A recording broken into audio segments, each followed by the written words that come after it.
Aleksandr Dugin is a 62-year-old Russian academic philosopher. He spent his life in Moscow. He was an anti-Soviet dissident as a young man. And now he is famous the world over, in the English language press anyway, as, quote, Putin's brain. But he is not a political figure here in Russia. He is, once again, a philosopher. And his ideas are deeply offensive to some people. In August of 2022, his only daughter was murdered in Moscow when a car bomb killed her. U.S. intelligence says she was murdered by the Ukrainian government, and we take that at face value. But what's interesting is that, once again, Aleksandr Dugin is not a military leader. He's not a close daily advisor to Vladimir Putin. He is a writer who writes about big ideas. And for this, his books have been banned by the Biden administration in the United States. You cannot buy them on Amazon. Subscribe. Books in the United States because the ideas inside are too dangerous. He's often described, again in the English language press, as far right. We'll let you assess. But we wanted to talk to him about some of his ideas, these ideas that are so dangerous that his only daughter was murdered over them, and his book's been banned in the United States.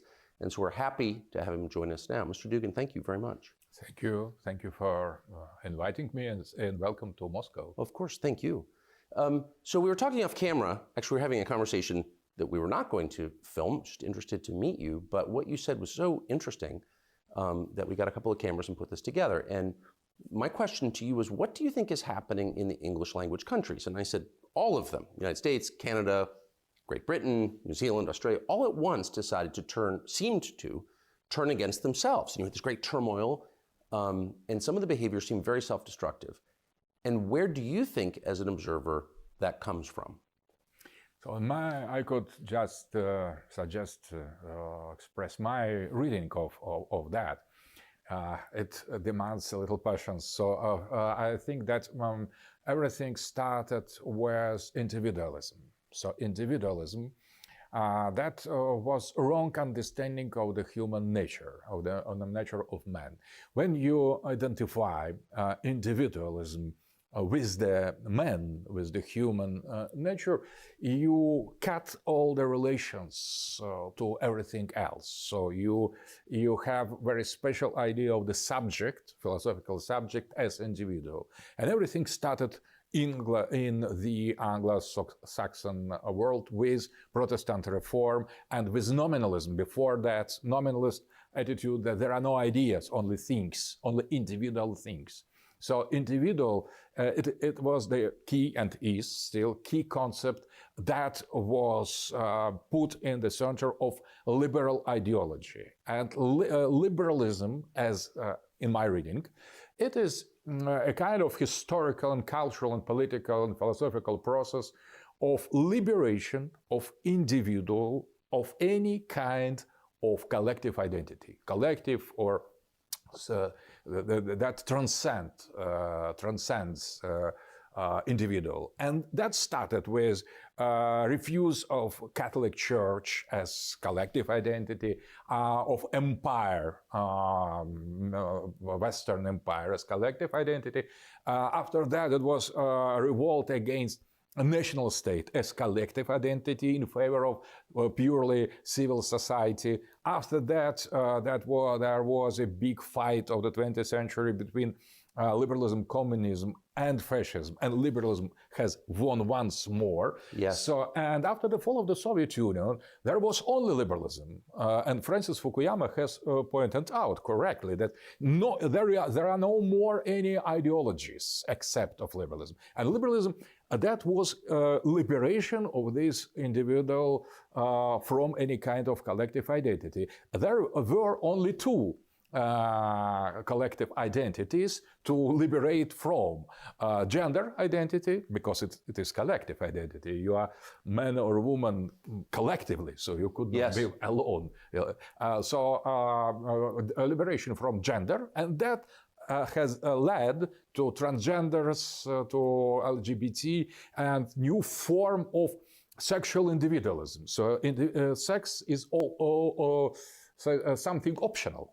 And that was not just deviation of liberalism. That was necessarily elements of implementation and the victory of this liberal ideology. And the last step that is not yet totally made is liberation from human identity, humanity optional. And when now we are choosing, or you in the West, you are choosing the sex you want, as you want. And the last step in this process of liberalism, implementation of liberalism, will mean precisely the human optional. So you can choose your individual identity to be human, not to be human. And that has a name: transhumanism, posthumanism, singularity, artificial intelligence, Klaus Schwab, Kurzweil, or Harari. They openly declare that is inevitable future of humanity. So we arrive to the historical terminal station that we finally, 5 centuries ago, we have embarked in this train, and now we are arriving at the last station. So that is my reading. And when all the elements, all the phases of that, you cut the tradition with the past. So you are no more Protestant, you are secular, atheist, materialist. You are no more nation state that served to liberate from empire, and now national state becomes at its turn obstacle. You are liberating from national state.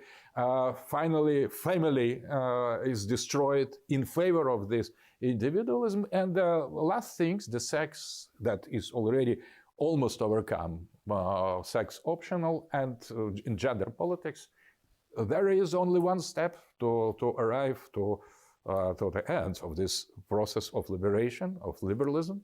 That is the abandoned human identity as something prescribed.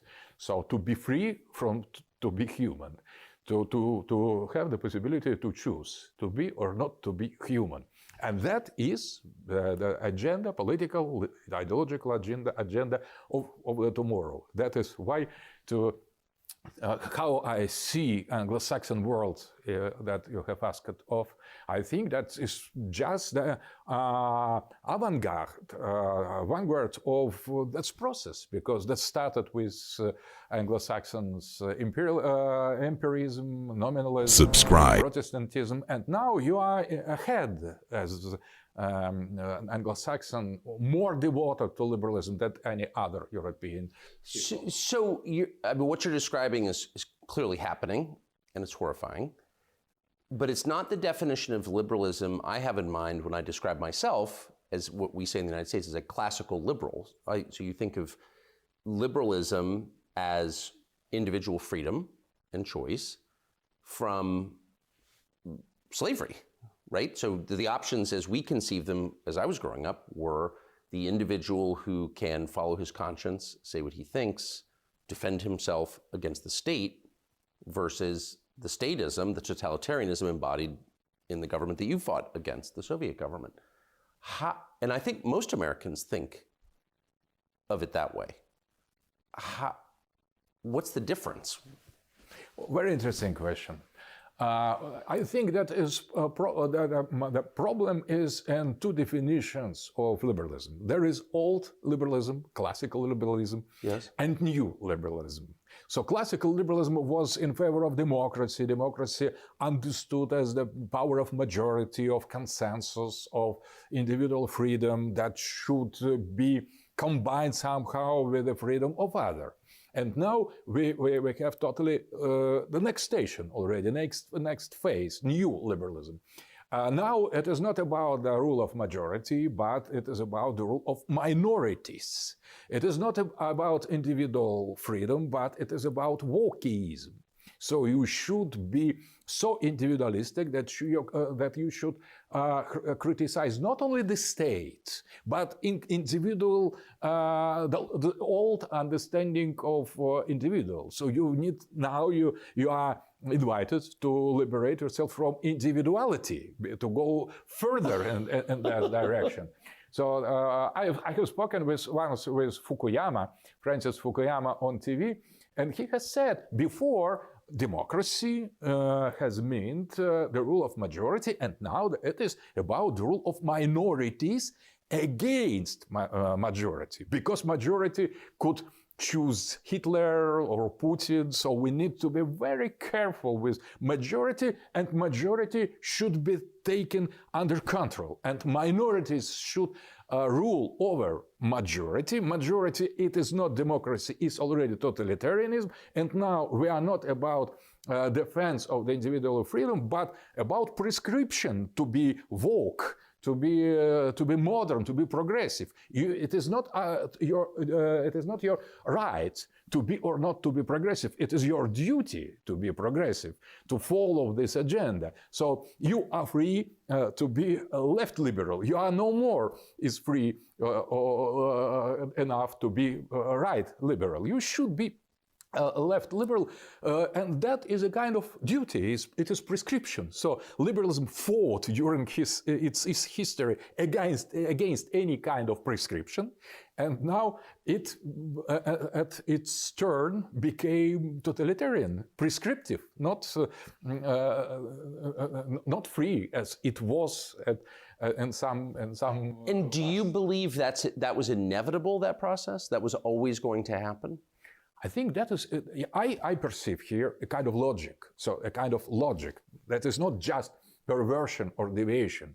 You start with one thing, you want to liberate individual. When you arrive at the point when it is possible, it is realized, so you need to go further. So, and you start to liberate yourselves from this time from old understanding of individual in favor of more progressive concepts. So you could not stop here. That is my vision. So if you say, oh, I prefer old liberalism, they would say, the progressives, they would say, it is not about old liberalism, it is about fascism. You are a defender of traditionalism, conservatism, fascism, so stop here. Either be progressive liberal or you are done, or we will cancel you. That is what we observe, I would Well, say. it's certainly what we're living, and to see self-described liberals ban your book, which is not a manual for bomb making or invading Ukraine, it's a, these are philosophical works, tells you that it's not, of course, it's not liberal in any sense. I wonder, though, like, when you reach the point when the individual can no longer liberate himself from anything, when he's just not even human, what's the next step after that?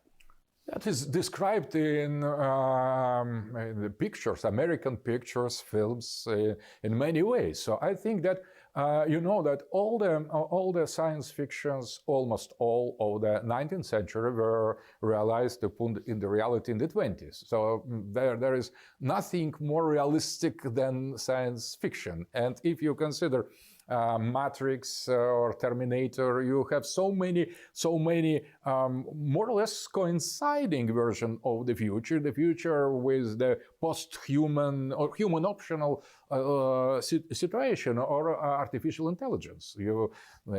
Hollywood has made many films. I think they portray correctly reality of the close future. So, for example, if we consider the man, the human nature, as a kind of rational animals, so you could now, with our technology, you could produce them. So you could create rational animals, or combine them, or construct them. And artificial intelligence, strong artificial intelligence, neural network, plus huge database, it is a kind of king of the world, I would say, that could not only manipulate, but create realities, because the realities are just images, just sensations, just feelings. So I think that post-humanist futurism is a kind of not only realistical description of the very possible and probable future, but as well a kind of political manifest. So it is not, that is kind of wishful thinking. And the fact that you have no bright traditional future described in the films. I don't know any movie of the future in the West made about return to traditional life, the prosperity, the families with many children. Everything is quite in shadow, quite black. So if you're used to paint everything black, and the future especially, so this black future once arrives. And I think that is the fact, the same fact that we have no other option, either Matrix or artificial intelligence or something, or a Terminator. So the choice is already outside of the limits of humanity, and that is not just fantasy. I think that is a kind of political project, and it is easily imagined because we have seen the films. They follow more or less close to this progressive, I would say, agenda. So I've asked you no questions about Russia or Russian politics, and I'm not going to, because I think it's so interesting to see your perspective on countries that you don't live in, because we do gain insight, I think, from the view of outsiders. My last question to you is, how do you explain this phenomenon I have noticed where for over 70 years, a group of people in the West and the United States, liberals, effectively defended the Soviet system and Stalinism, and many personally participated in Stalinism, spied for Stalin, supported him in our media. In the year 2000, and they loved Boris Yeltsin because he was drunk, but in the year 2000, leadership of this country changed and Russia became their main enemy. So after 80 odd years of defending Russia, they hated Russia. What was that? Why the change? Subscribe. I think that first of all, Putin is traditional leader. So Putin, when he came to power, from the very beginning, he started to extract our country, the Russia, from the global influence. So he started to contradict to global progressist agenda. And these people who supported Soviet Union, they were progressists, and they are now progressists. So they have felt that now they were dealing with someone who doesn't share this progressist agenda, and who tried, and with success, to restore traditional values, sovereignty of the state, Christianity, traditional family. That wasn't evident from the beginning, from outside. But when Putin insisted more and more on this traditional agenda, I would say, on the particularity and speciality of the Russian civilization as some special type of world vision that had and has now very little similarities with the progressist ideals. So I think that they have discovered, they have identified in Putin precisely what Putin is. So he is a kind of leader, political leader, defending traditional values. So only recently, 1 year ago, Putin has made a decree of the political defense of traditional values. That was turning point, I would say. But observers from the progressive camp in the West, I think they have understood that from the beginning of his rule correctly.